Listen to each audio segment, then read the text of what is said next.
son denominadas como conceptos, pero que son necesarias el poder definirlas y establecer con claridad cuáles son las de relevancia dentro de la sustanciación del proceso. Los principios jurídicos que orientan la forma en la cual se va a ir en cada etapa en la que se va a sustanciar. Y van a cobrar especial relevancia porque desde que inicia el proceso penal hasta que culmina con una sentencia, pues va a existir la necesidad de aplicar principios determinados en cada una de estas etapas. Debemos recordar que cuando iniciamos la carrera de Derecho, casi no se conocía mayores funciones de las cuales el profesional egresado podía realizar. Pero sí se tiene la idea desde que se inicia de que al final uno obtiene un título denominado abogado, una calidad de abogado. Porque este concepto sí es común el conocerlo. Todos en algún momento, familiares o nuestra misma persona, pues ha tenido la necesidad de realizar una consulta a un abogado o en algún momento algún notario, porque es necesario poder orientar nuestra conducta conforme a las normas, conforme a la ley, conforme al derecho.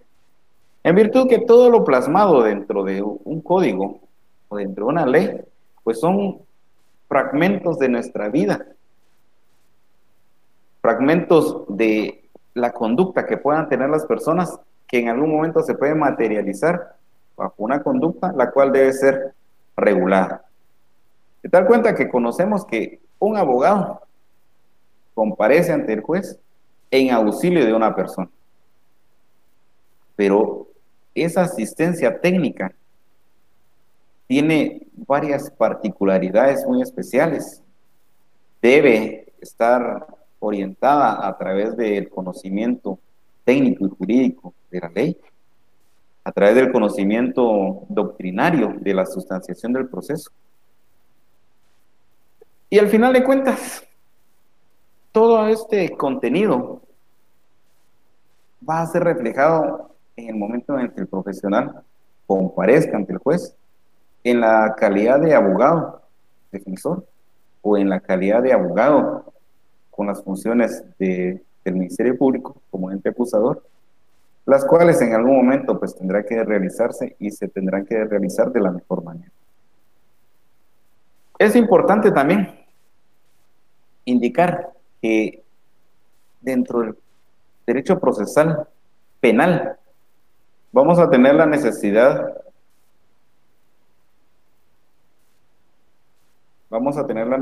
de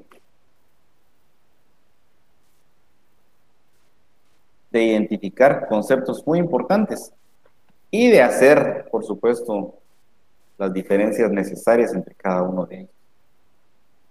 Debemos entender que derecho procesal penal es una ciencia como tal. Tiene principios muy particulares, tiene conceptos muy particulares que están ordenados de forma metódica para poder estudiarlos y poder aplicarlos. Y existe también el proceso penal. El proceso penal es una serie de etapas que se van a ir desarrollando progresivamente, que tienen como finalidad el poder arribar a la obtención de una sentencia. Al hablar de sentencia es una resolución emitida por un juez, que al final de cuentas constituye eso una sentencia que puede ser absolutoria o condenatoria, dependiendo de cómo se ha diligenciado el proceso. ¿Bien? Y debemos entender que proceso es un concepto intangible, es un concepto ideal, no podemos nosotros ver el proceso, solo podemos diligenciar a través de los procedimientos específicos, etapas o actos que son necesarios para poder establecer una certeza jurídica. No tenemos nosotros entonces la forma de cómo ver un proceso, no tenemos la forma de tocar, palpar físicamente un proceso, porque es una idea idea, es una idea intangible. Tenemos en algunas ocasiones la errónea idea de que el proceso constituye lo que conocemos como expediente, y no, no es así. El expediente es la forma en la que se deja constancia material de lo actuado dentro del proceso. Son todos los atestados que nos sirven para conformar como evidencia para la perduración en el tiempo de todas las etapas que se fueron diligenciando durante un proceso.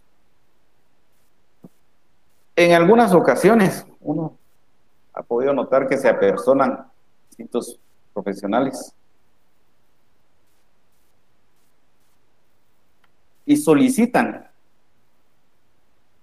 al oficial, al comisario o al secretario del juzgado que le pongan a la vista el proceso.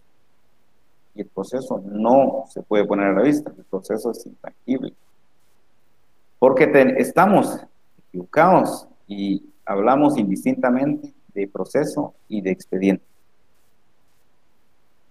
Es necesario entonces establecer qué es proceso y específicamente qué es el proceso penal. Y el proceso penal puede ser definido como el conjunto de actos mediante los cuales se provee por órganos fijados y preestablecidos en la ley y previa observancia de determinadas formas a la aplicación de la ley penal, en los casos singulares concretos, a la definición de una relación concreta del derecho penal. Eso debemos entender entonces por proceso. Y entonces nos vamos a preguntar en algún momento, bueno, ¿y para qué nosotros tenemos la necesidad de diligenciar un proceso? Y la finalidad del proceso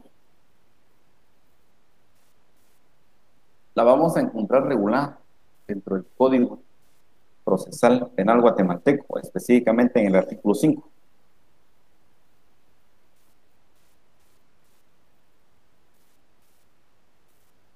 Lo cual me permito leer.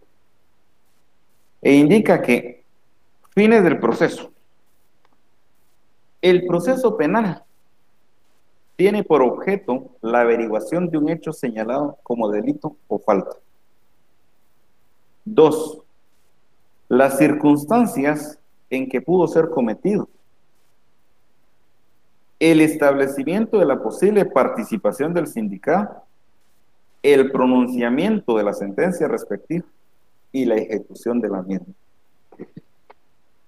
Bien, en las clases anteriores, las semanas anteriores, estuvimos revisando todos los tipos penales contenidos en la ley penal material. Y existen 15 bienes jurídicos tutelados que constituyen delitos. Ahora, dentro de la ley penal material y dentro del tipo penal que regula cada artículo contenido a partir del libro segundo del Código Penal, podemos establecer que existe un supuesto jurídico o una hipótesis de cuya realización depende de una consecuencia, que sería la pena. Pero al final de cuentas es letra muerta. Si no existe un mecanismo, un procedimiento para poder efectivamente encuadrar esa conducta de una persona o de un sujeto y poder culminar en la imposición de una pena. Sería letra muerta. Es por ello que el derecho procesal penal da los lineamientos técnicos jurídicos para poder diligenciar toda esa etapa de conocimiento en la cual se pueda arribar a una certeza jurídica para establecer lo que ya apuntamos, los fines del proceso. Les indico que es una certeza jurídica porque al final de cuentas nunca vamos a tener una verdad real. Cuando ocurren los hechos, los únicos que pueden dar fe de cómo ocurren los hechos son las personas involucradas. Y en cierta ocasión, pues va a existir cierta contrariedad y no va a permitir arribar a una verdad real. Siempre con los estudiantes hablamos que la única verdad la tiene el Ser Supremo. Solo Él sabe cómo ocurren realmente los hechos. Lo que corresponde al derecho es solo darle una certeza jurídica. Después de haber diligenciado el proceso, después de diligenciar la prueba y poder establecer, tener una idea de cómo ocurrieron los hechos para poder, al final de cuentas, en una sentencia, emitir la resolución condenatoria o absolutoria. Únicamente se puede arribar a una certeza jurídica. Pero el mecanismo entonces que aplica el derecho es el proceso penal. Porque el proceso penal es el móvil, la forma en la que se viabiliza la ley penal material y poder arribar a la imposición de una pena o a la imposición de una sentencia absolutoria. Hablemos entonces del derecho penal guatemalteco. El derecho penal guatemalteco, que es el derecho procesal, perdón, es el conjunto de normas jurídicas correspondientes al derecho público interno que regula cualquier proceso de carácter penal, desde su inicio hasta su fin, entre el Estado y los particulares.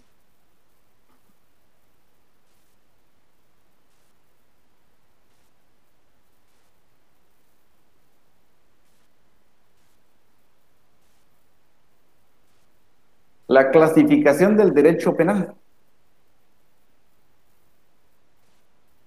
La clasificación del derecho penal encuentra derecho penal adjetivo, derecho penal sustantivo y derecho penal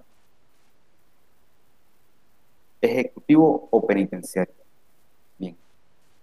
Para poder entender entonces el derecho penal sustantivo, vamos a recordar la clase de idioma español o de comunicación y lenguaje en estos casos, en los cuales se define qué es un sustantivo. Y un sustantivo es cualquier cosa, cualquier concepto. Una computadora, un teléfono, un ventilador, una silla, un escritorio, una casa, cualquier cosa de lo que hablemos en una oración. Y el adjetivo es la calificación que se realiza de ese sustantivo. Y en el derecho ocurre lo mismo. Si en comunicación y lenguaje diríamos que una computadora, hablando de sustantivo, es grande, el adjetivo sería la palabra grande. Está calificando, está dando las condiciones para poder apreciar la forma o la dimensión que presenta ese sustantivo. En el derecho, de la misma forma ocurre. El derecho penal sustantivo, el derecho penal que se materializa a través de un código, a través del Código Penal, que podemos apreciarlo de forma tangible y poder analizar cada uno de los supuestos que establece el mismo. El derecho penal adjetivo, entonces, es la forma de calificar o dar o materializar el procedimiento de aplicación del derecho sustantivo. El derecho penal adjetivo, entonces, corresponde específicamente al derecho procesal, a la forma o el mecanismo de cómo darle vida al derecho sustantivo. Y el derecho penal ejecutivo o penitenciario es el derecho en el cual, a través de lineamientos jurídicos y doctrinarios, se puede establecer la forma o la condición en la cual se va a dar efectivo cumplimiento a una pena. Vamos a hablar de los sistemas procesales.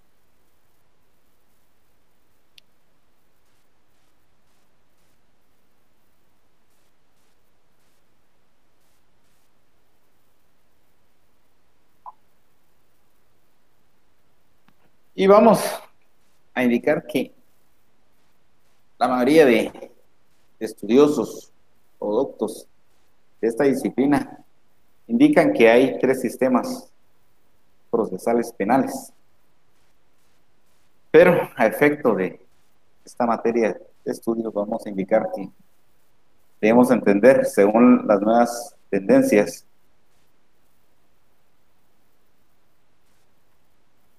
del derecho penal moderno, podemos indicar que existen 5 sistemas procesales penales. Bien, vamos a indicar que el sistema acusatorio, el primero que aparece en la diapositiva, es un sistema procesal que permite el poder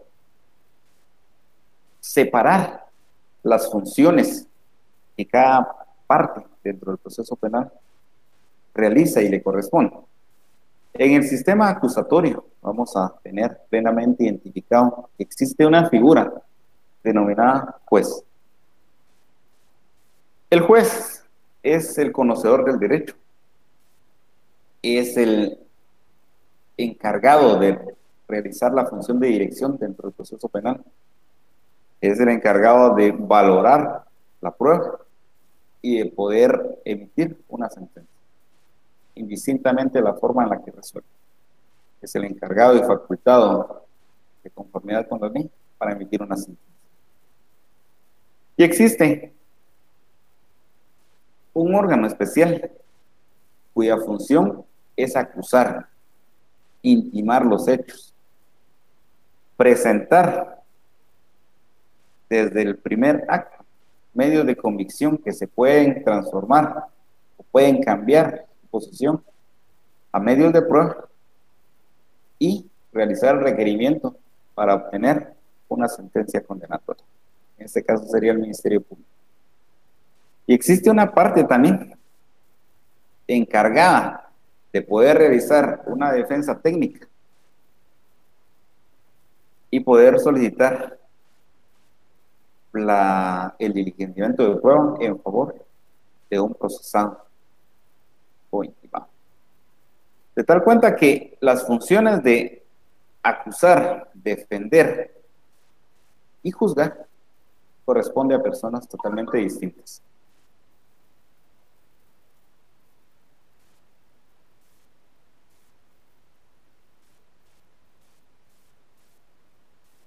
Bien, la función de juzgar corresponde al juez, la función de acusar corresponde al Ministerio Público y la función de defender técnicamente le corresponde a un abogado. Defensa técnica, porque desde el primer acto el sindicado puede ejercer una defensa material, una postura de resistencia, pero técnicamente únicamente los abogados. En el sistema inquisitivo, lo que se pretende es el poder reunir en una sola persona todas las condiciones anteriormente indicadas. Perdón. La función de juzgar, acusar y defender le correspondían exclusivamente a un juez. Perdón.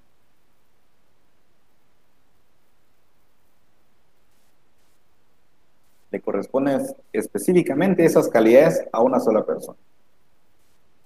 Este sistema ha sido superado. Este sistema tuvo,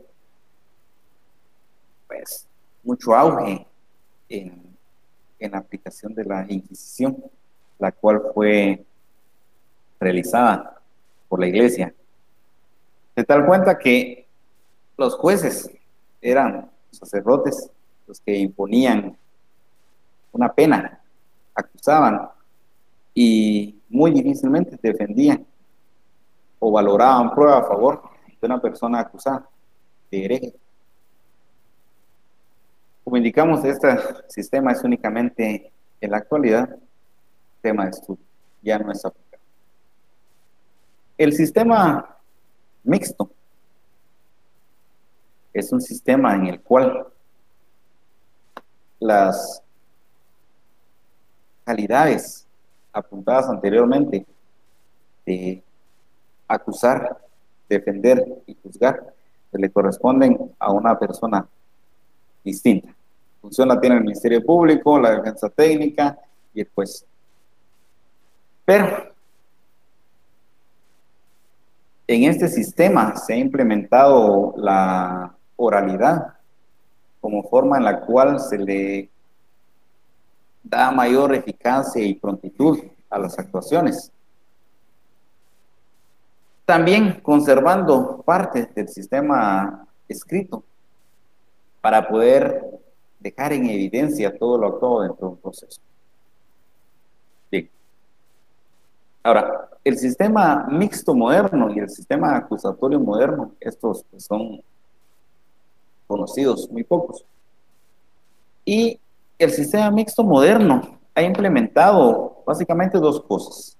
Siguen las funciones independientes de acusar, defender y juzgar, pero se le ha incorporado un matiz nuevo en virtud de que el juez debe aplicar dos preceptos fundamentales: el bloque de constitucionalidad y el control de constitucionalidad. En esos dos aspectos, entendiéndose al bloque de constitucionalidad como el cúmulo de tratados internacionales ratificados por Guatemala en materia de derechos humanos, los cuales, aunque no figuren dentro de la Constitución, le otorga derechos y favores a una persona que durante la sustanciación del proceso penal pueden ser materia de aplicación, aunque no figuren dentro de la Constitución, tal y como lo establece nuestra Constitución en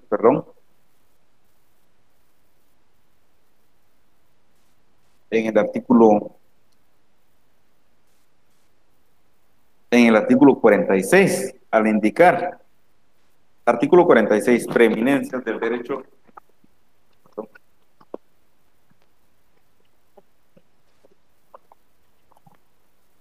preeminencias del derecho internacional.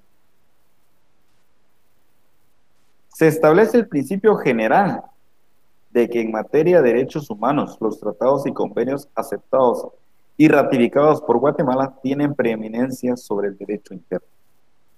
Se da cuenta que ese cúmulo de convenios internacionales, siempre y cuando sean ratificados por Guatemala y sean en materia de derechos humanos, pues sean aplicables al proceso penal. Y el control de constitucionalidad. El control de constitucionalidad se refiere a toda norma, toda actuación no sea contraria a la Constitución, tal y como lo establece el artículo 175 de la Constitución, el cual me permito leer, al indicar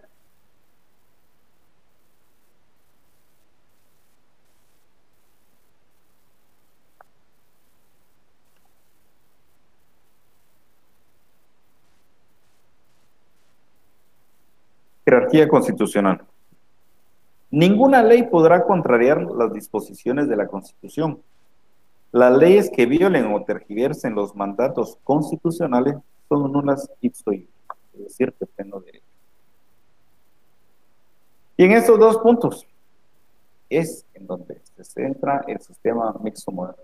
La función que corresponde a cada una de las partes y el estricto control del bloque de constitucionalidad y del control de constitucionalidad. Entonces pasamos al sistema acusatorio moderno. Y en el sistema acusatorio moderno, es propio de los países que conforman el sistema sajón, en el cual la función de juzgar le corresponde a personas que no tienen el conocimiento jurídico, sino resuelven conforme a su experiencia, conforme al valor que le puedan dar de forma muy personal a las pruebas diligenciadas durante el proceso. Y es dirigido, o este proceso, o es presidido por un juez conocedor del derecho.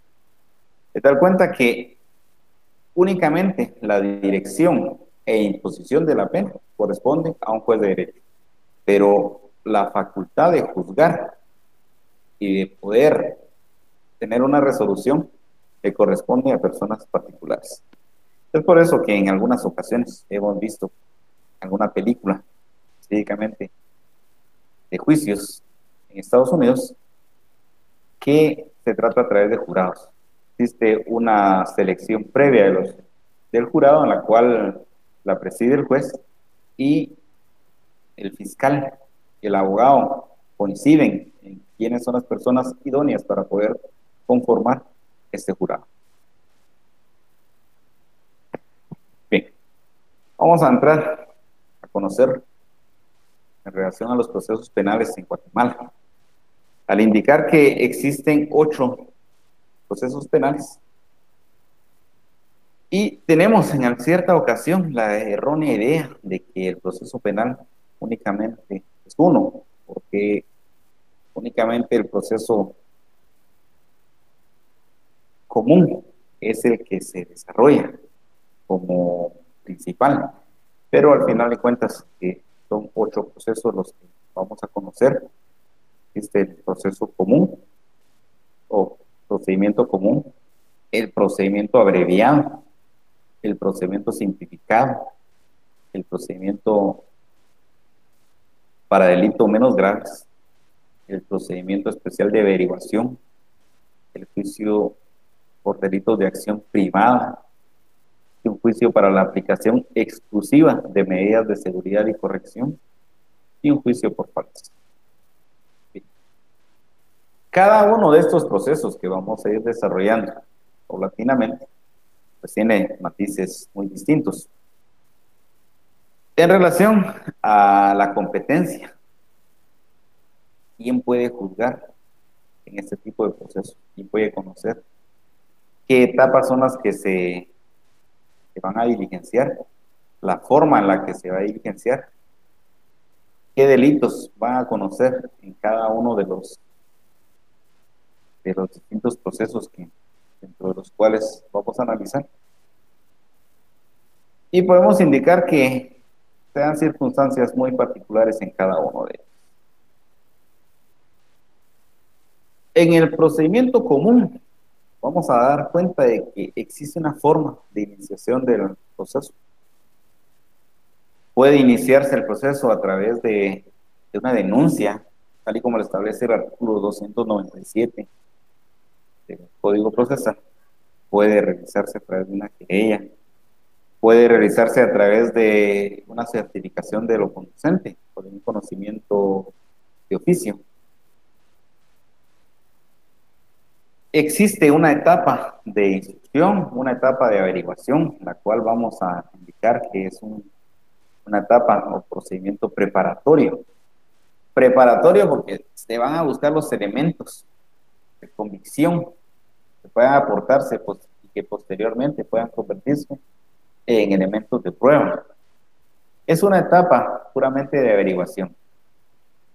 Esta etapa la realiza el Ministerio Público en su etapa de investigar y de poder aportar elementos razonables para poder sustentar, al final de cuentas, una acusación. Y la defensa tendrá en este periodo, en este plazo de tiempo, el poder buscar elementos que sirvan para contrariar la tesis planteada por el Ministerio Público.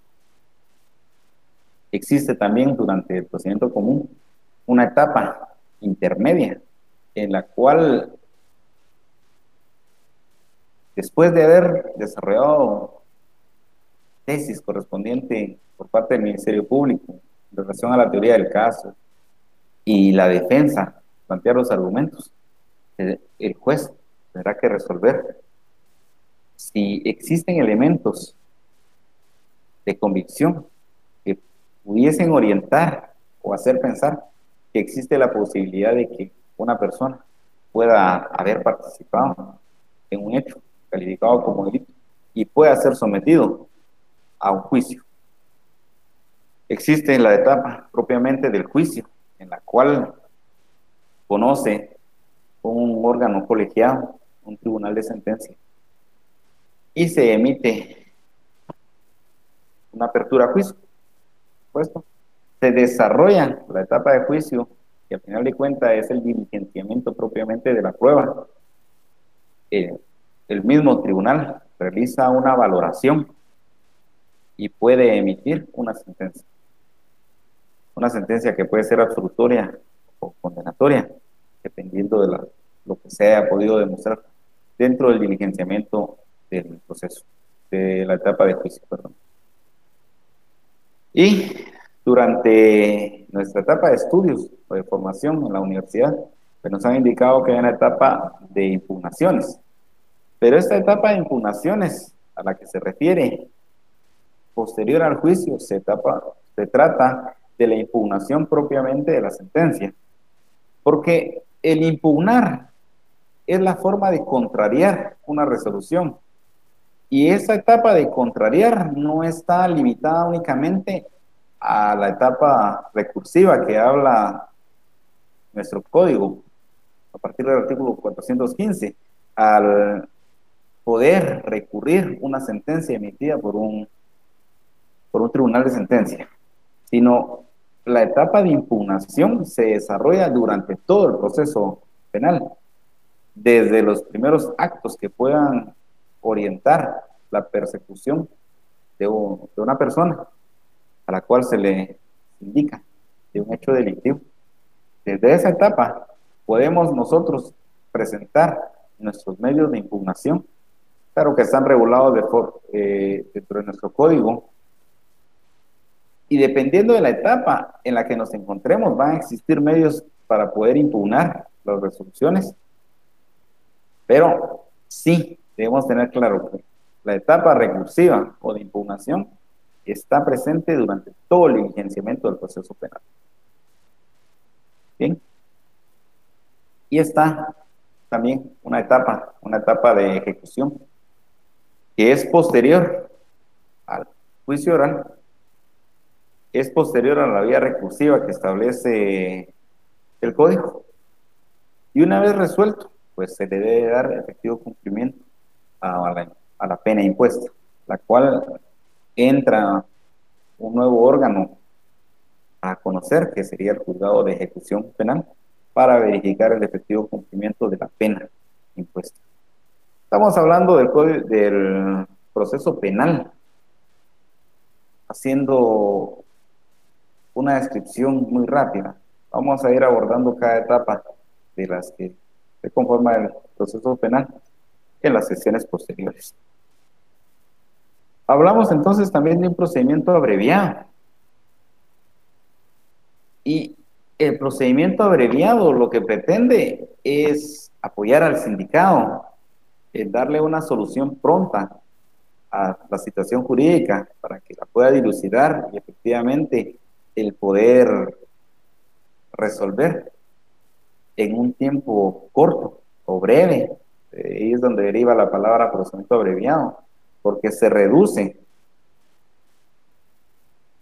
esto únicamente en favor del sindicado, y un órgano conoce en esta instancia, que sería juzgado de primera instancia penal, quien tiene la competencia, y se realiza a través de circunstancias muy particulares en las cuales debe existir la anuencia del sindicado para poder diligenciarse en este procedimiento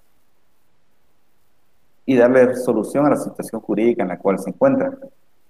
Debe existir también consentimiento plenamente establecido para poder arribar y hacerse requerimiento de que la sustanciación del proceso sea en esta vía. Existe un procedimiento simplificado también, cual el mismo nombre nos indica que no necesita ulteriores diligencias para poder resolver. El procedimiento para delitos menos graves, en los cuales la competencia es otorgada al juez de paz en algunas situaciones para poder conocer y resolver de la situación en distintos delitos, que son delitos muy particulares también. El procedimiento especial de averiguación, que se puede dar como consecuencia de la posterior al planteamiento de una exhibición personal en la cual una persona no ha aparecido y hay un órgano especial que conoce de este tipo de procedimientos. El juicio por delitos de acción privada, que este juicio lo conoce específicamente el Tribunal de Sentencia. No existe en este tipo de juicios una etapa en la cual conoce previamente para depurar un juez de primera instancia, sino que nos damos de una vez conocimiento del Tribunal de Sentencia. Existe un juicio para la aplicación exclusiva de medidas de seguridad y corrección. Este juicio tiene una similitud al procedimiento común. Lo único que al final de cuentas no se va a emitir una sentencia condenatoria, absolutoria, sino una sentencia en la cual se manifieste la necesidad no de aplicar una pena, sino de una medida de seguridad o corrección, según sea el caso. Y el juicio por faltas, que es el juicio en el cual tenemos mucho contacto en el ejercicio liberal de la profesión, porque es un juicio rápido, es un juicio que conoce exclusivamente juez de paz y en la competencia que les asignado, según el artículo 44 del Código Procesal. Bien, vamos a hablar de los principios generales del proceso penal guatemalteco. Y este principio, esos principios, perdón, lo que trata de establecer son reglas, parámetros en los cuales vamos a orientarnos dentro del diligenciamiento del proceso. Vamos a hablar del principio de equilibrio. Cuando hablamos de equilibrio, estamos hablando de planos de igualdad. Y este equilibrio debe ser jurídico, de tal cuenta que las partes que intervengan dentro del proceso tengan una igualdad, un trato, sin ninguna discriminación, sin ninguna distinción, de tal cuenta que estén facultados para poder actuar de la misma forma cada una de las partes que integran o que van a considerarse como partes dentro de un proceso penal. Vamos a hablar del principio de desjudicialización. El proceso penal lo conoce un juez. Toda vez que un juez conoce, el proceso penal está judicializado. Pero para la aplicación de una justicia pronta y rápida, cumplida, se establece un principio de desjudicialización, de tal cuenta que se pueda encontrar una solución alterna para descongestionar el sistema de justicia, de tal cuenta que no tenga que dilucidarse a través de una situación o un hecho, a través de un proceso penal, sino a través de una medida desjudicializadora. Y una de ellas es la aplicación del criterio de oportunidad, la cual fue incorporada no hace muchos años por un magistrado, el cual el doctor César Barrientos Pecer, pues fue uno de los pioneros para poder implementar la desjudicialización del sistema de justicia en Guatemala. Existe también el principio de concordia, cual podemos indicar que es necesario aplicarlo en aras de poder darle una integración a las partes, de tal cuenta de buscarle una solución rápida, justa y eficaz a cada situación que es sometida a un proceso penal. El principio de eficacia está orientado a que el proceso penal realmente responda a las necesidades de cada una de las partes. Desde que se instruye el primer acto del proceso penal en contra de una persona sindicada, existe un camino tortuoso y difícil, un padecimiento en contra de la persona sindicada, porque desde el primer acto la persona sindicada empieza a sufrir. De tal cuenta que el principio de eficacia debe ir orientado a resolver efectivamente, agotando cada una de las etapas, la situación jurídica del sindicado. Debe darse respuesta a la necesidad del sindicado, pero también debe darse respuesta eficiente a las necesidades que pudiese ser planteada por una víctima de algún delito. También encontramos el principio de celeridad. Y el principio de celeridad establece que si existe padecimiento de la víctima y padecimiento del sindicado, debe orientarse la acción o el accionar de todos los que intervienen dentro del proceso a resolver de forma rápida la situación jurídica de ambos. Una justicia tardada por varios años ya no constituirá justicia. No solo para la víctima, sino también para el sindicado, porque se estaría violentando las garantías que una persona tiene. En virtud que el sindicado puede, desde el primer momento en que se orienta el accionar del Estado a través del proceso penal en contra de una persona, seguirá siendo inocente, de tal cuenta que un proceso penal lento, un proceso penal que no responda a las necesidades del sindicado y de la víctima, lesionan los derechos que cada una de las personas pudiese tener. El no darle respuesta con rapidez estará vulnerando entonces el principio de inocencia consagrado en la Constitución, en el artículo 14, y también en el Código Procesal Penal, en el artículo 14. Igual forma. El principio de sencillez contenido en el proceso penal establece que debe tratarse de la forma más rápida, sin utilizar vocablo demasiado técnico. Debe dejarse de actuar de forma burocrática para la obtención de cualquier medio de convicción que nosotros necesitamos integrar dentro del proceso.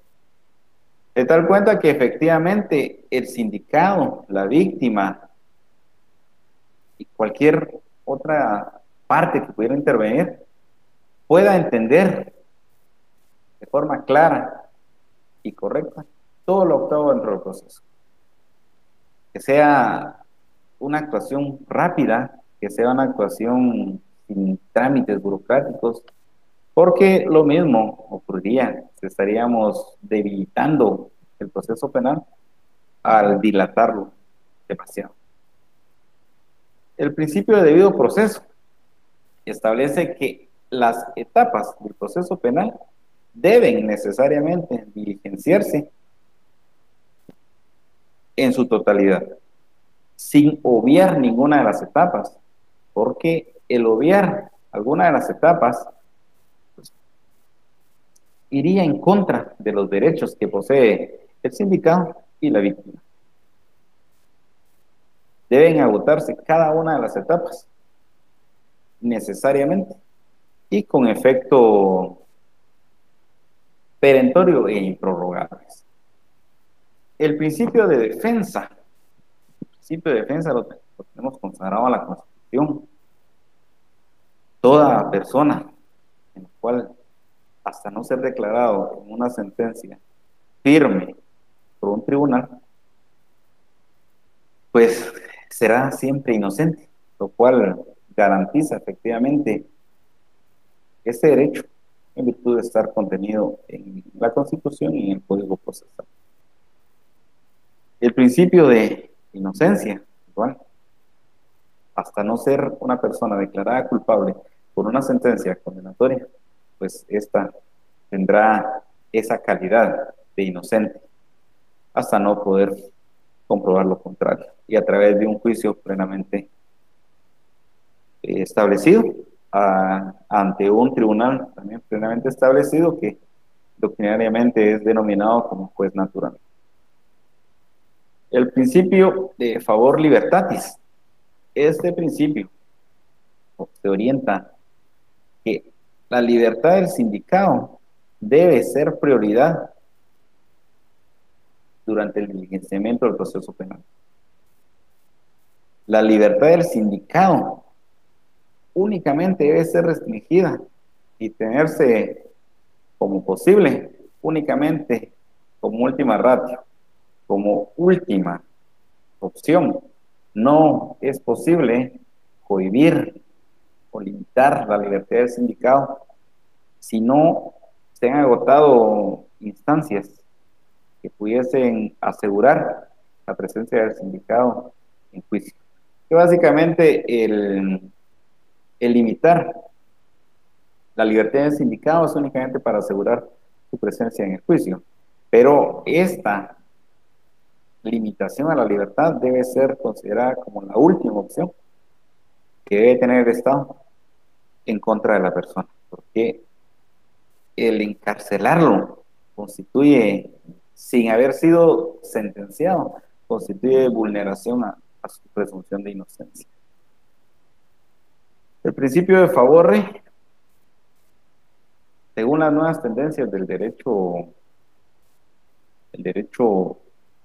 penal, indica que debe actuarse siempre en favor del sindicado, en virtud que las nuevas tendencias del derecho penal no pretenden únicamente la imposición de una pena,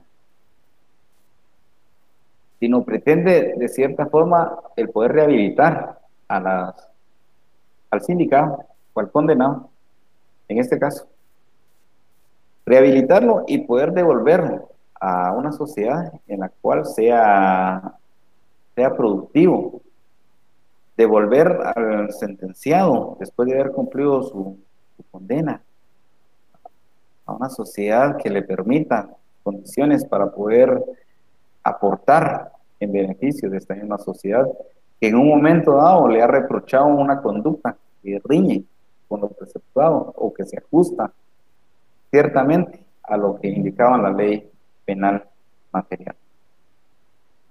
El principio de readaptación social, pues a eso va orientado, a que el condenado posterior al cumplimiento de su pena, pues sea posible el poder adaptarlo a una vida productiva dentro del país. El principio de reparación civil está orientado a poder indemnizar a la víctima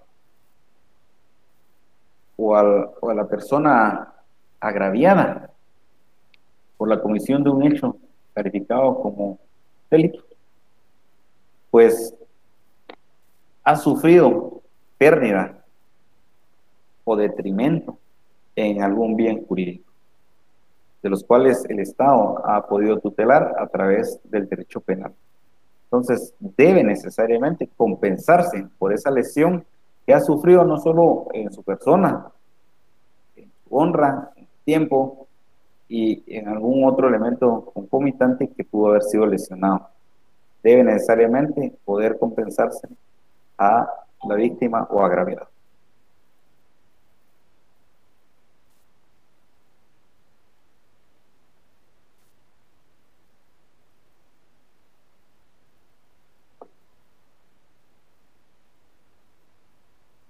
Vamos a encontrar principios específicos del proceso penal. Y vamos a hablar del principio de legalidad.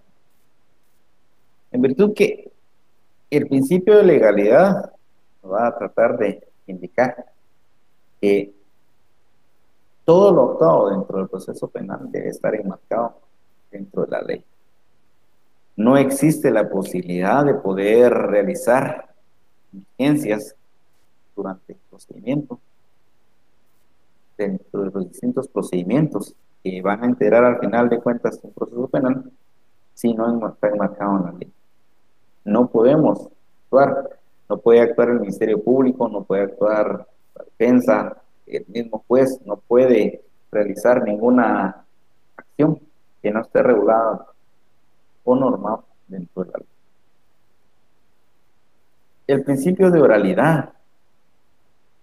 El principio de oralidad establece que no existe la posibilidad, perdón, de oficiosidad, existe la obligatoriedad por parte del Estado, a través de los órganos que le corresponden, el poder orientar y encauzar la persecución de un hecho calificado como delito.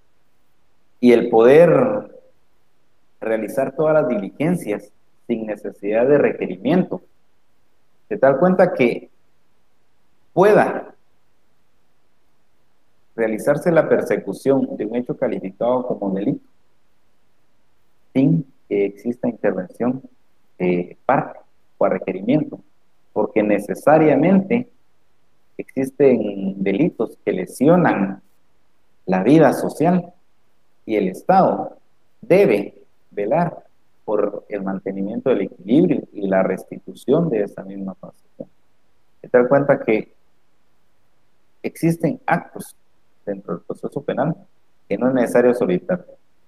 Necesariamente el Ministerio Público y el juez que conoce tiene la obligación de orientar y de darle la prosecución a cada una de las etapas. El principio de contradicción.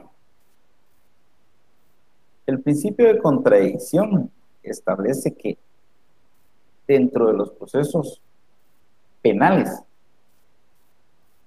dentro de los 8 que indicamos anteriormente, siempre van a existir criterios, opiniones, posiciones y pretensiones distintas.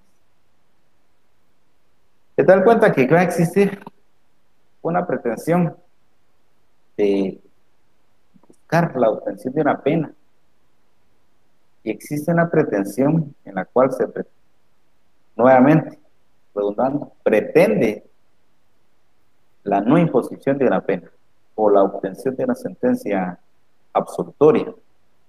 Y esto es lo que permite, dentro del proceso penal, el poder abrir un debate, el poder establecer un contradictorio y al final de cuentas, durante el diligenciamiento del mismo, el juez, ¿no?, pueda inferir y tener los elementos necesarios para poder emitir una sentencia, después de haber tenido la certeza jurídica de la cual hablamos anteriormente, el poder emitir una sentencia dándole un valor a las pruebas diligenciadas durante.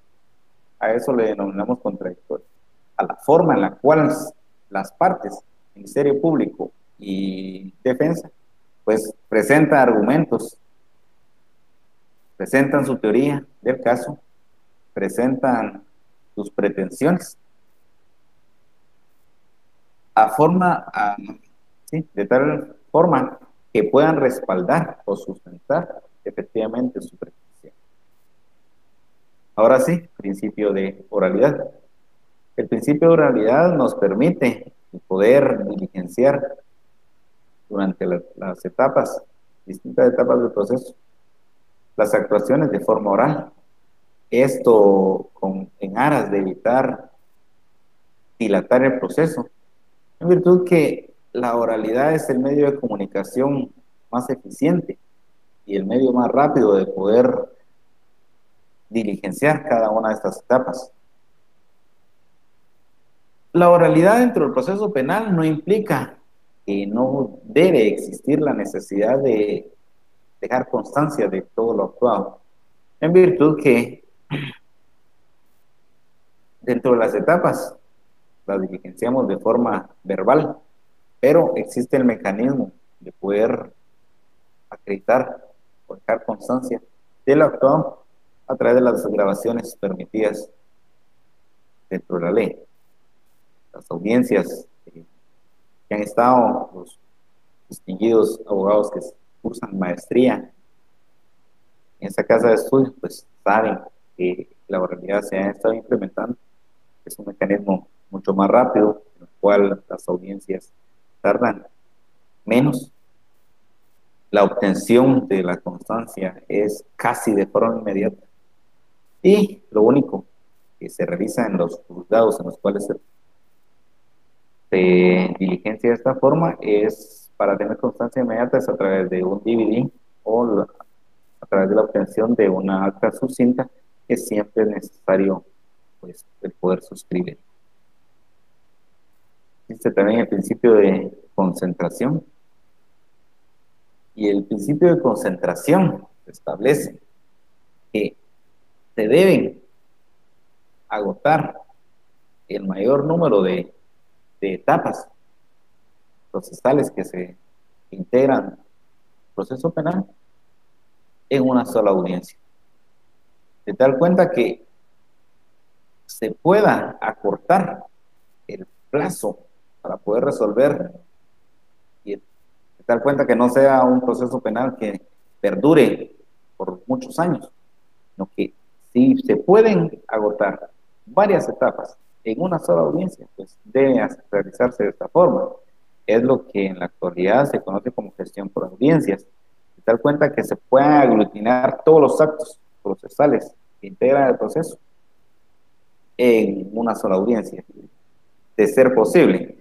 Y cuando las etapas procesales no permiten el poder concentrarlas en una sola audiencia, se trata entonces de poder agilizar y darle una celeridad al proceso en la audiencia más próxima. Bien. El siguiente principio es el principio de inmediación. Y el principio de inmediación es una garantía, la certeza de que efectivamente lo actuado debe ser en presencia del juez. No es posible el poder agotar una etapa procesal si el juez no está presente.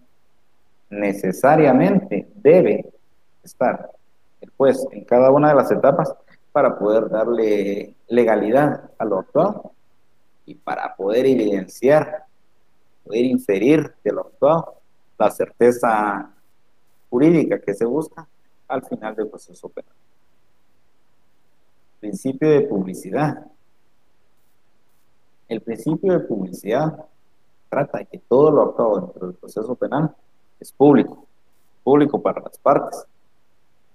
En algunos casos, pues sí existe la necesidad de limitar la publicidad, pero esto es a criterio del honorable juzgador que interceda el proceso, el poder limitar en algún momento este principio. El principio de sana crítica razonada establece que después de diligenciar las etapas del proceso, después de diligenciar todos los medios de prueba, el juez puede arribar a una certeza jurídica. que le fundamenta para poder emitir sentencia, pero esa certeza la realiza a través de una actividad mental, a través de una actividad de valoración de los medios de prueba, a través de un razonamiento realizado por el juez para poder tener esa certeza y poder emitir en el momento procesal oportuno la sentencia que corresponde. Esa sana crítica, ese sano razonamiento está compuesto a través de tres elementos que posee la teoría de la sana crítica: a través de la lógica, se integra por la psicología y también por la experiencia que pueda poseer el juez. Y la lógica integra el principio de la sana crítica, está integrado a su vez por cuatro fundamentos, cuatro pilares fundamentales, que es el principio de identidad, el principio de no contradicción, el principio del tercero excluyente y el último, que es el principio de razón o causa suficiente. Vamos a explicar el principio de la sana crítica. Aunque en su momento, al momento de poder analizar la etapa de juicio, vamos a analizar cómo es propiedad, pero el juez, al momento de realizar esa valoración, de realizar esa actividad mental, debe aplicar la lógica.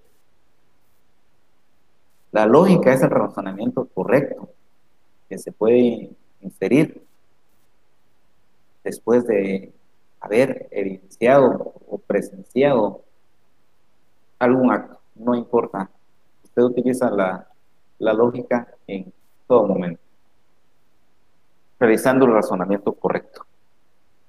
Si una prueba, en el momento de diligenciar un juicio,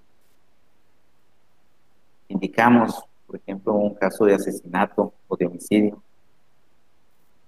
y dentro de las pruebas no se presenta el atestado correspondiente para poder acreditar que efectivamente existe una persona fallecida, pues no se puede obviar esa etapa. Debe ser lógico que si existe una persona fallecida, se pueda acreditar que la persona ya no cuenta con vida. No se puede obviar, no se puede tener como conocimiento público, si no se acredita efectivamente un medio de valoración de prueba, un medio de convicción que se convierte en prueba y por lo tanto no se le puede dar valor. Lógica, razonamiento correcto que realizar el juez.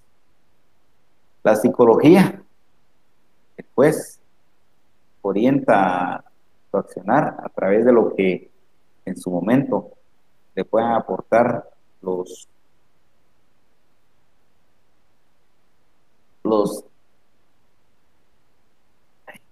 palabras auxiliares que apoyan en algún momento, los especialistas en alguna rama, los consultores técnicos, sería la palabra, para establecer efectivamente que lo dicho por ellos tiene un sustento científico y al momento de poder valorar testimonios y poder valorar declaración del sindicado, el juez hace un análisis psicológico de cada uno de ellos para establecer la veracidad o no veracidad de lo indicado por él y la experiencia que pueda poseer el juez, que esta experiencia le permite arribar a una conclusión por no solo la experiencia de él, sino a las personas que pudiesen apoyar durante toda la etapa del proceso penal. Y cuando hablamos de los principios que integran la lógica, hablamos del principio de identidad. Y esto sirve para establecer la veracidad o no de las afirmaciones. El principio de identidad establece que las cosas son lo que son. Y según la doctrina indica que si una cosa es negra, no, es negra. Una cosa blanca es blanca, blanca. Y una cosa es gris, la cosa es gris. La cosa es lo que es. Ese es el principio de identidad. Que aplicado a distintos, al proceso penal, pues va a adecuarse dependiendo de qué tipo de delito sea el que se pretende juzgar en este proceso. Y así tendría que adecuarse este principio. El principio de no contradicción establece y recapitula en relación al principio de identidad. El principio de identidad indica que una cosa es blanca y una cosa es negra. El principio de no contradicción establece que si una cosa por su principio de identidad es blanca, no puede ser negra porque es blanca. Si una cosa es negra, no puede ser blanca porque su principio de identidad indica que es negra. No puede convertirse en su contrario. No se pueden contradecir. De tal cuenta que declaraciones que se realice por parte del sindicato o de un testigo posee el principio de identidad. No puede ser, si es una cosa, no puede ser otra. No se puede contradecir. El principio de tercero excluyente establece que si una cosa es blanca y otra cosa es negra, no puede existir un gris, no puede existir un punto medio, que una cosa, una afirmación sería cierta y la otra sería falsa. Si esta es falsa, si esta es cierta, perdón, entonces esta sería falsa. Excluye una tercera postura. Eso sería el tercer excluyente. Y el principio de razón o causa suficiente establece que siempre existe una fuente de donde va a provenir una conducta. Se da cuenta que la razón suficiente permite al juez buscar el origen de una actuación. Estos principios los vamos a encontrar regulados en nuestro Código Procesal Penal.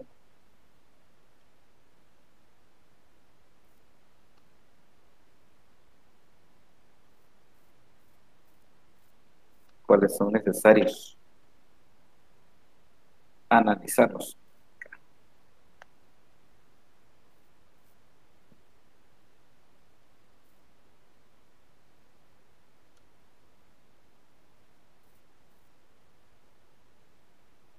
Vamos a encontrar el principio de publicidad.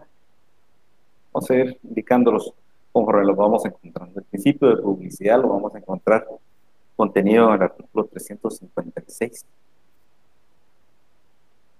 Existe un principio de concentración, de oficiosidad, de inmediación, los cuales vamos a encontrarlos en el artículo 360, en virtud de que existe continuidad y suspensión del juicio.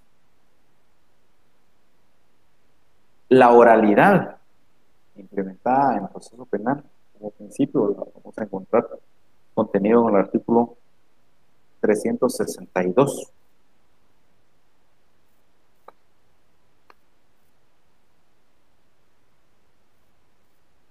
Y algunos otros principios que van a estar desarrollados en todo el proceso, en todo el Código Penal, Procesal Penal.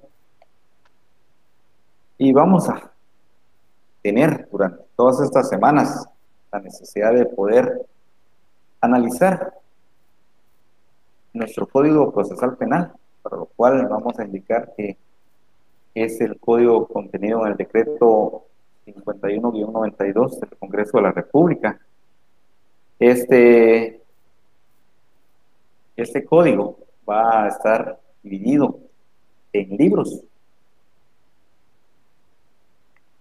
y contiene 6 libros, los cuales cada uno de los libros desarrolla, esta vez contiene un articulado muy particular. El libro primero contiene las disposiciones generales, los principios básicos y las garantías procesales. Vamos a encontrar contenido, este libro primero, en el articulado del artículo 1 al artículo 184. Es la generalidad, es necesario el poder manejar con propiedad todo este articulado en virtud que desarrolla cada uno de los principios aplicables a cualquier tipo de proceso. El libro segundo está contenido a partir del artículo 285 hasta el artículo 397. En él entonces vamos a encontrar todo lo relacionado al procedimiento común, al proceso tipo, proceso por excelencia, cuál es el que hemos analizado la mayor parte del tiempo dentro de las casas de estudio, porque es el proceso que se desarrolla en general, pero sin olvidar que existen otros procesos penales. Dentro del procedimiento común vamos a encontrar la forma en la cual se inicia la persecución, las formas en las cuales existen obstáculos a la persecución penal. Se encuentra regulada la forma en la cual se van a realizar los actos introductorios. Cuando hablamos de obstáculos a la persecución penal, pues estamos hablando de las formas en las cuales debe necesariamente haberse depurado ciertas circunstancias para poder iniciar una persecución penal. Dentro de los obstáculos que van a limitar el ejercicio de la acción, se encuentran las cuestiones prejudiciales.